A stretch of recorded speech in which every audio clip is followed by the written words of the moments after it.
Next up, we have Larry Strouse with the FRA.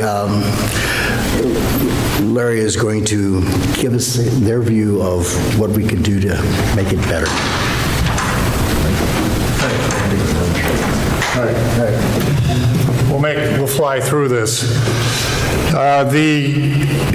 Historically, and I've been in the industry for about 30 years, historically the quality program was something that you delegated to somebody else while the senior leadership worried about customers and profitability and having dinner and making sure the golf course was reserved for your clients.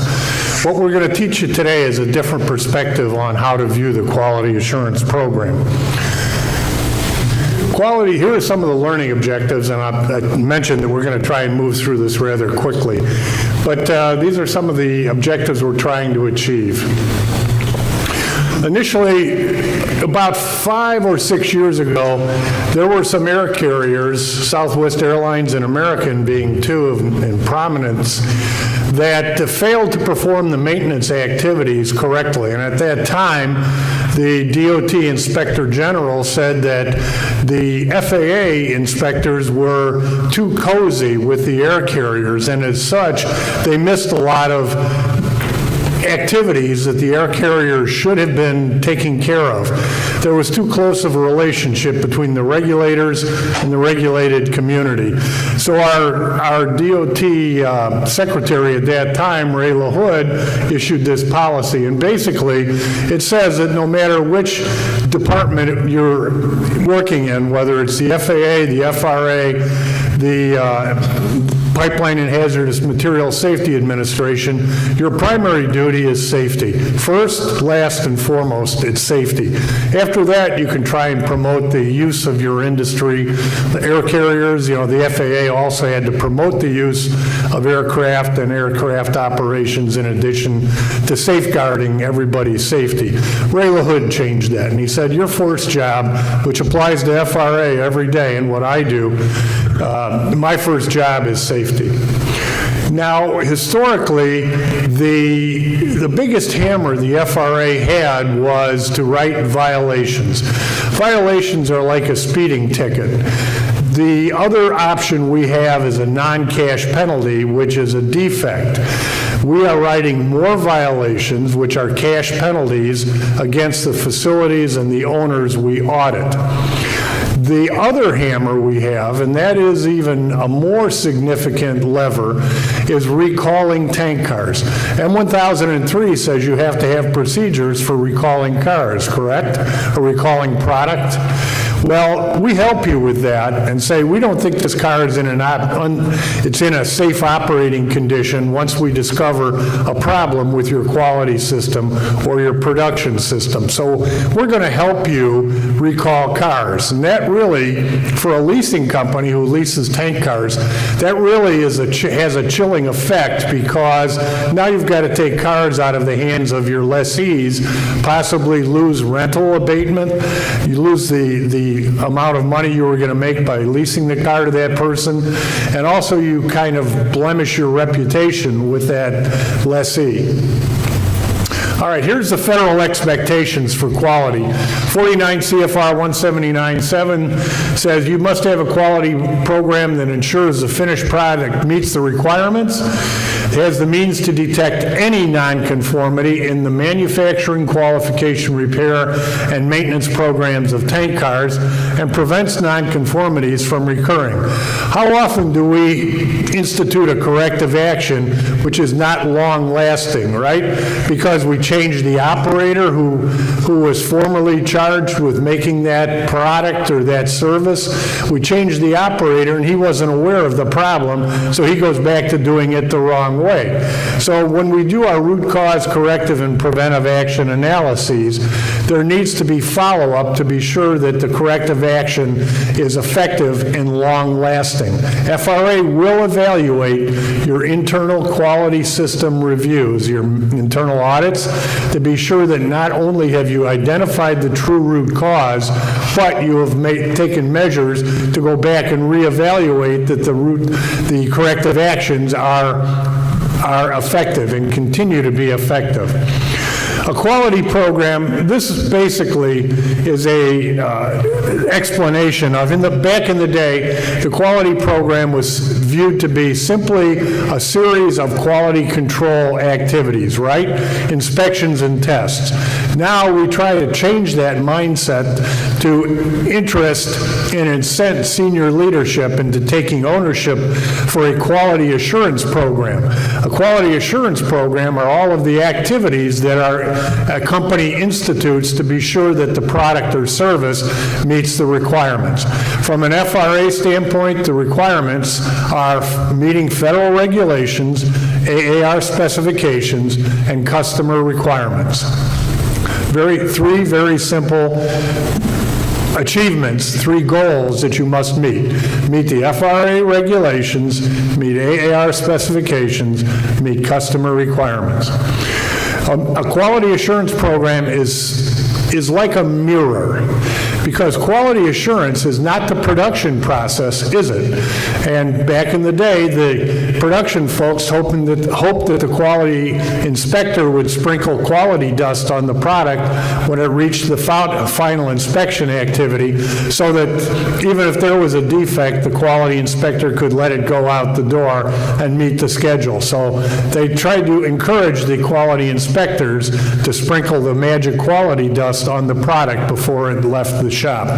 This is no longer the case. We are measuring senior management involvement, and we can write violations against senior managers and have them appear in our reports and in the Wall Street Journal and other unpleasant notoriety that could befall senior leadership. So we're trying to make them aware that they own the quality assurance program, and the program is simply a mirror of the effectiveness and efficiency of their production process. Quality assurance program operates in the background, doesn't it? It is the vehicle from which you write all your procedures and conduct all your activities. It's like a computer operating system. Without an operating system, you couldn't use Excel or Word or PowerPoint or any other application, could you, without this computer operating system?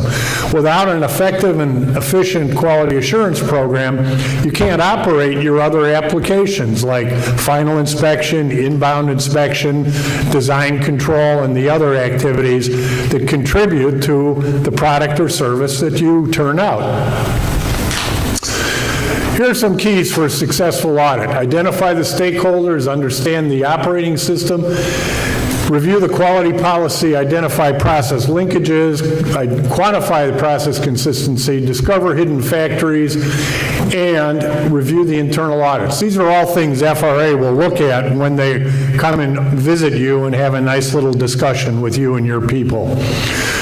For a successful audit, identify the stakeholders, not only the people who commissioned the audit, who might be paying your salary or your contract, but the other stakeholders, people in the public, right? FRA has to protect public safety. That's why I showed you the quality policy. So everything you do, at least from a tank car perspective, is going to affect public safety. And you have to keep that in mind when you're conducting your audits. Who will read the audit report? You need to include the proper verbiage and identify the linkages so that you can pinpoint the process or the process element that was non-conforming or that you have serious questions about. Who has the authority to make changes and fix problems?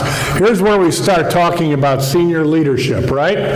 Who has the authority to hire, fire, and spend money? Senior leadership. Who's affected by non-compliance?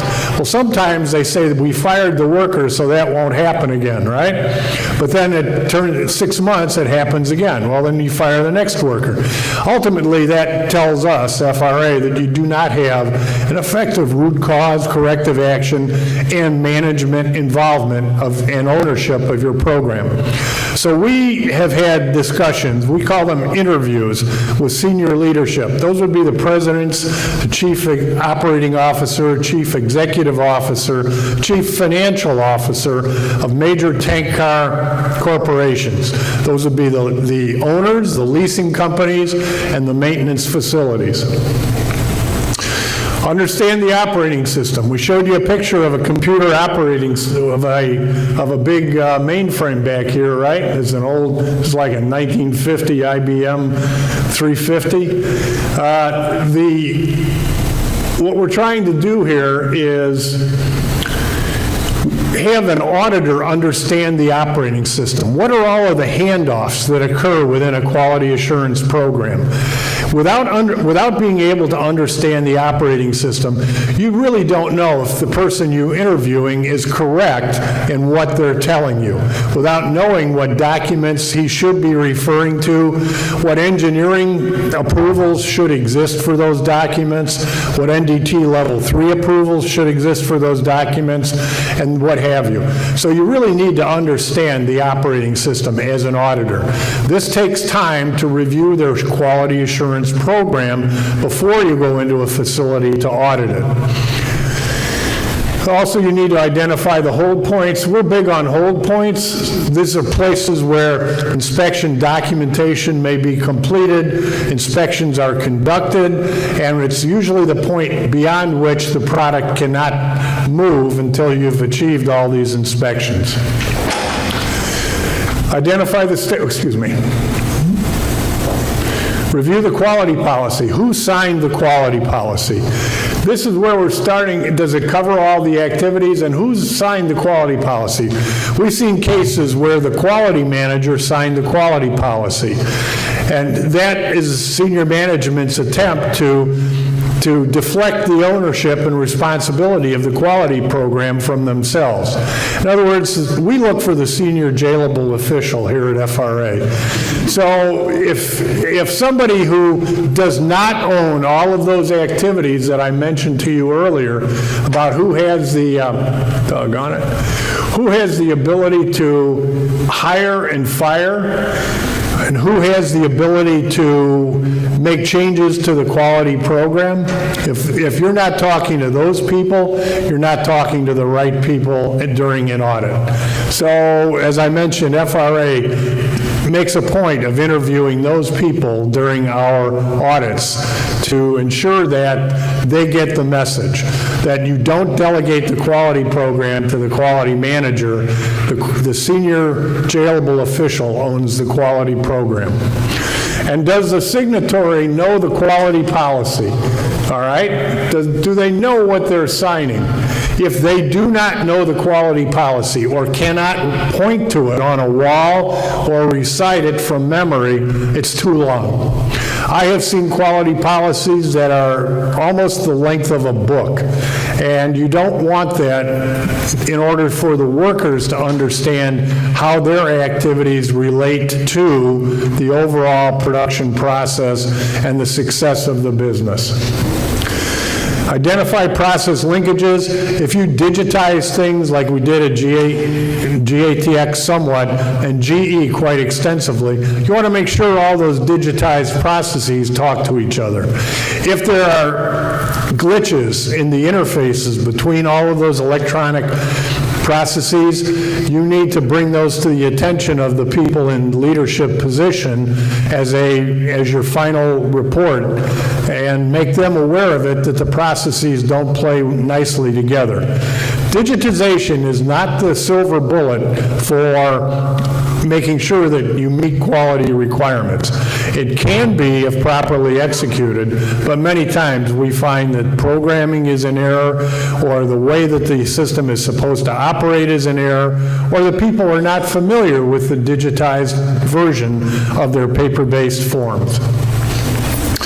Also, we like to see process metrics. We like to see what an internal quality audit has done to measure the effectiveness of the process. If they are not trying to validate that every step of the process is working as designed, then they're not performing an effective internal audit. Quality process consistency, we ask 3 different workers the same question and see if we get the same answer. If we don't, we write that up as a violation. For example, if we ask a welder what welding procedure should he be using to weld this carbon steel, and we get 3 different welding procedures, one of which is for aluminum, one's for stainless, and the other one's for carbon steel, we know that the shop has not done an effective job of training their people and disseminating the proper information to them. So we write this up as a violation, and we have a nice discussion with the senior jailable official. We also want to make sure that the acceptance criteria is properly understood and uniformly applied. Oftentimes that the workers think they understand what the acceptance criteria is, and in fact, when we look at either the federal regulations or the AR specs, we find a totally different version of what they think they understand. Discover the hidden factories. We all know what these are. We ask the workers, when a process doesn't work, what do you do? When the computer system that you're supposed to enter your inspection results in doesn't work, what do you do? These are the hidden factories. Oftentimes, the workers have to make do in any way they can. They download paper versions of the electronic forms, some of which might be the old version if they were laying around the shop. They may not understand them correctly. So a good internal audit will identify these hidden factories. One of the latest American Society for Quality journals had an entire chapter devoted to discovering the hidden factories. These are all the workarounds that creep into the system, and some of those workarounds may be conflicted. They may contain process errors that you are not even aware of as either one of the production people or as an internal auditor. That's why our interviews focus on talking to more than one person doing that job. And review the internal audits. We're big on internal audit reviews. We want to see that the senior management folks participated in the management review, that they didn't have to say, well, I've got a customer meeting today, so I can't attend the internal audit review. That is a no-no from FRA's perspective, and we'll have a nice discussion with them about that. We ask to see the signatures of the attendees for the senior management review of the quality system, because who owns the quality system? This is a question. Who owns the quality system?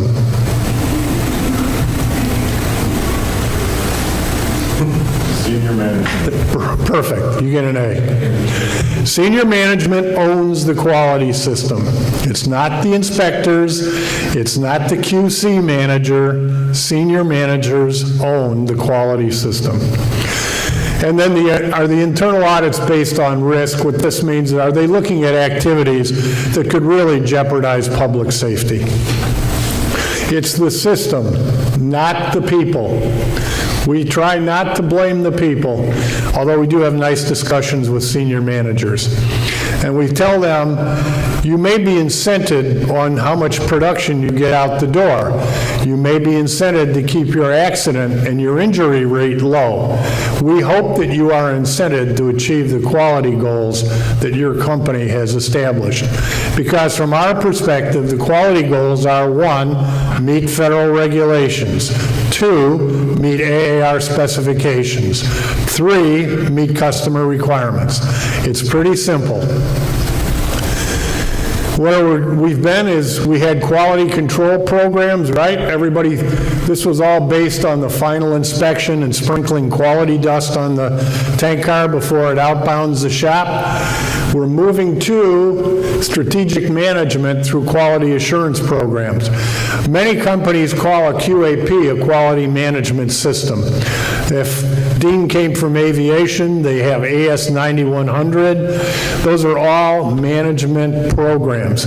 If you do it well, your company can be vaulted to a strategic leader in whatever industry you are in, simply by adhering to and improving upon the quality assurance program. And what we're doing, again, is we evaluate internal audit effectiveness. Okay, so we will be asking to see your company's internal audit reports and your senior management reviews. And if, for some reason, the senior leader who owns the quality program doesn't participate in those reviews because he has a golf outing, we're going to ask some pointed questions about that.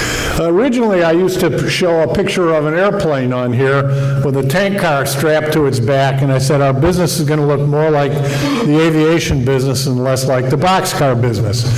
And people took exception to that. Maybe Dean didn't because he came from aviation, but people said it costs too much to make our business like airplanes. So now we substituted a submarine, and it came from my home state. So if you don't think airplanes have a lot of paperwork involved in them, try building a sub. A lot of the senior engineers I worked with at GATX, when they got tired of tank cars, they went to electric boat and built submarines. So those of you who are in the tank car industry, you can expect to see more of us in your shops. You can expect for us to demand more paperwork, more consistency, better linkages, and elimination of the hidden factories, along with making senior leadership the owners of the quality assurance program.